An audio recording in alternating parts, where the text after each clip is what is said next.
Well, the start of another Dynodaze video. This is Merck's FN2, and as you can see, it's been beautifully undersealed.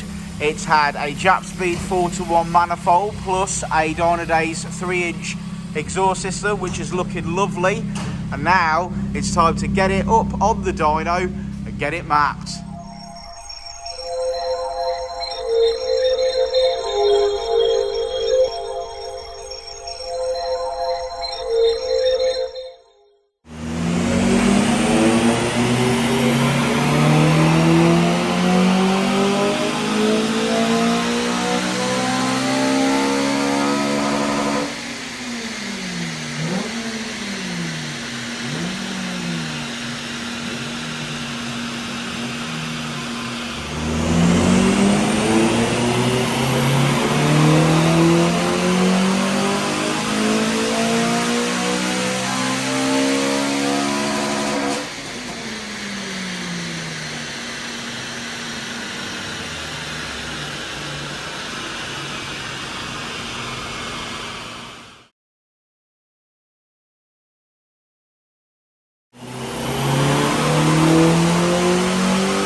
Well, we had a quick rest for breakfast, so I thought I'd come back and show you guys an Uncle Keith's painted rocker cover. Yep, that's in Subaru Gold. It looks absolutely phenomenal. So there you go. If you need your rocker cover painting, give us a shout. It's 180 quid, and we fit it, obviously.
Okay, beautiful white, championship white. Better adjust my hat so I represent properly. Yeah, represent. Available on the web shops. Available on the web shop. Right, so yes, championship white FN2. This is Merck's. Merck is a YouTube follower, and we appreciate his business. The car has been in for quite a few modifications and caused us a little bit of trouble on the way, hasn't it? It has a little bit, yeah. We started off with a removing the wheels, which is obviously just generally what you were doing, because we're doing an underseal as well on this car. So remove the wheels, and the wheel nuts pretty much chomped up on the way off, and had the threads on the on the car, and also did the threads on the wheel nuts. Fortunately, we haven't been able to get out of another set of wheel nuts, which has been a little bit annoying. So we've had to tap and die, obviously, the studs and the nuts, make the best of a bad situation so that we can obviously get the wheels back on. So that was our first little bit of a headache we obviously had, weren't it? Wasn't it? Second off, we were only supposed to be fitting the Dynodaze 3-inch exhaust. and the cat studs are all chewed up and no good. Where there wasn't much flange left. No, not a lot of flange left. Flange. Someone had put wrong pitch nuts on as well and cross-threaded them on to hold the rest of the exhaust on. So with all that coupled, we ended up then having to fit a manifold as well. So we did a Japspeed 4-to-1 manifold, and then the Dynodaze 3-inch exhaust. Sounds beautiful. We moved on then to servicing it. So we did gearbox oil and filter, valve clearances, spark plugs. We Uncle Keith's paint shop painted him a lovely gold rock cover to match his wheels, so we fitted that with new rock cover gaskets. Subaru gold. Yeah, Subaru gold gave us the colour for that prior to, obviously we could get it done before he got here. We went to then change the auxiliary belt. When we went to change the auxiliary belt and we took the belt off, the crank pulley just fell in the floor. Obviously the inner part, which obviously bolted, was fine, but the outer part was that worn. I genuinely don't know how we made it here without the car dying, because the battery was... Is that the dampener part? Yeah, the battery was flat, like completely flat, and we couldn't understand why when he got here, but obviously that was because the crank pulley was just spinning inside and the alternator belt wasn't even turning. Luckily... He's got a great big stereo in this car, massive. He has, yeah. So we luckily had a second-hand one in stock. We hadn't got a new one. We thought we had got a new one in stock. We thought we'd ordered one, not necessarily for this, but just in case we needed one in stock. We hadn't. I had a second-hand one, which we've sort of kindly put on there for him to get it going. We've seen this issue a few times now, haven't we? So Yeah. we are going to hold them in stock, genuine Honda parts for that. It's the way we do things. If we come across a common problem, we try and make sure that we've got the common faulted part in stock. So well, just in case, because it's like when you got this one, you know, anyone that's, even if they're going to got it, they're going to post it out, especially with the way post is at the moment. You might be looking 1 to 2 days, could even be looking at a week. Yeah. Well, obviously that would have put this take you car 10 to 15 days on that part. It would have put this car out of action, wouldn't it? You know what I mean? So we did have one, be it second hand, but at least that gets him on the move again. Sure. So obviously we did that, fitted the auxiliary belt. Then we moved on to clean up and under seal. So obviously a big job on this car. As you know, if you own an FN2 or if you haven't looked under your FN2, have a look under there. Most of these cars now are getting sort of quite scabby and they need attention. They're not going to survive if people don't treat them. Because a couple of 3 years ago, when I first purchased my FN2, when we seen underneath mine, it was the worst that we had seen, and then gradually it started to catch up. Like mine might have been parked at the seaside or something, but they are starting to get as bad as EP3s, aren't they? Yeah, they're not falling in holes, although we've had a few holes in the inner wheel arches on them, but they're not generally falling in holes. It's just surface rust underneath. So we take the centre under tray off, don't bother putting that back on, and then clean up, rust inhibit, and then obviously sort of prime. The reason we're not putting them back on, or choosing not to put them back on, is in this country that's actually trapping moisture. Yeah, it's trapping moisture and making them worse. Definitely worst areas are above the exhaust for some reason, or the back box section, and under the just to the back of the floor pans, under the under tray, seem to be the absolute worst areas on these cars. Crispy. We'll use that crispy word. duck. Yeah, so they take quite a bit of cleaning up and doing. So me and Jensen stayed late last night and obviously completed that, knowing that we've got to get on obviously this morning. We've got a lot to do today, so we stopped late last night, got the under seal completed. Honestly, Jensen was here before I got here. Yeah, Jensen was here early doors, bless him, this morning. I was here not too far behind him, but a little bit behind him. Well, you're the boss. Well, yeah, but I had to go and pick a car up. Okay. Otherwise, I would have been here at the same time.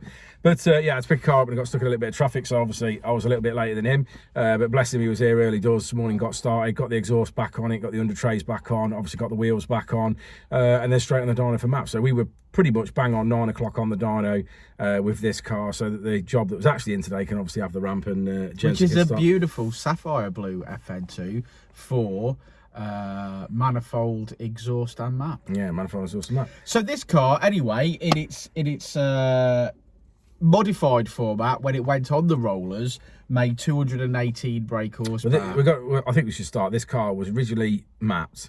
It had the mods on it. It's got CPL induction kit on it, standard inlet manifold. It had the standard manifold and cat with the Ecutek twin exit, which we know we don't particularly like, small exit on it.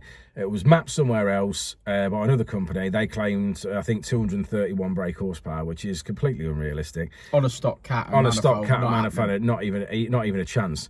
Today, after we'd obviously changed it to a 4-to-1 manifold, put the 3-inch exhaust on it, done all the service parts that we've done and everything else, so it would be as tip top as it's really ever going to be. 218. Yeah, it made 218. So no way it made that, not in a million years. I mean, I would suspect it probably made around 210 on the with the standard with cat the mods that it had. With the mods it had. When it was mapped and done.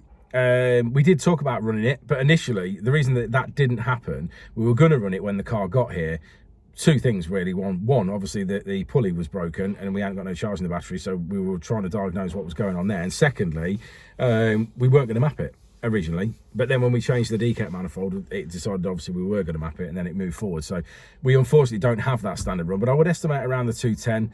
And then obviously we've made 218 this morning, and then we finished on 226. 226, and So, it sounds immense. You got the pops and bags that he wanted, which are immense, and also you lowered the cold start revs. Yeah, the cold start revs, and sorted that out for him, and a couple of bits that he wanted doing. So yeah, overall I think that's really good. I think he will notice the difference there without a shadow of a doubt. I think so. I think so. I think it's going to be one of those situations where he might say, well, I've got 5 brake horsepower less than I had last time, but the reality of driving the car will prove that that wasn't the case. And we don't really factor in other people's dynos, do we? Oh no, certainly not. No, there's no need to do that. The proof is in the driving. If it doesn't matter what someone claims, if he drives that car daily, which he has done, and he jumps in this car and drives it again now and feels the difference, yeah, well then he knows it's more powerful. So it doesn't need, the number in itself doesn't necessarily matter, in my opinion. Agreed. Shall we look at the graph? Yeah, let's have a look at the graph. Let's go look at the graph. So there we go. Red line was the previous tune after we'd modified it. So after we put a 4:1 and a 3-inch system on it, that was the previous tune, is the red line. And blue line is as she leaves. And as you can see, I mean, even look at the wheel horsepower there. Look, there's just power right the way across the graph. So happy days.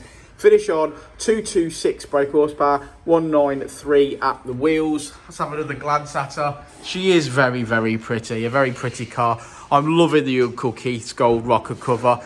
Code word, guys, if you got to this far in the video, is flange. I said it earlier. I think I'm going to be saying it all day. So flange is the code word. Like and subscribe and all that jazz. And hopefully, by the time this video goes out, we'd have surpassed 10,000 subscribers. We're very close to it. I think we need about another 60. So we've got a few videos to go before then. But thanks for your support. Thanks for your support all the time on YouTube. We really appreciate it. Those of you that comment and like, we really, really appreciate that. Thanks ever so much. And we will see you all on the next one, won't we, Rich? We will indeed. We will indeed. Before and I'll say it again. Life moves pretty fast.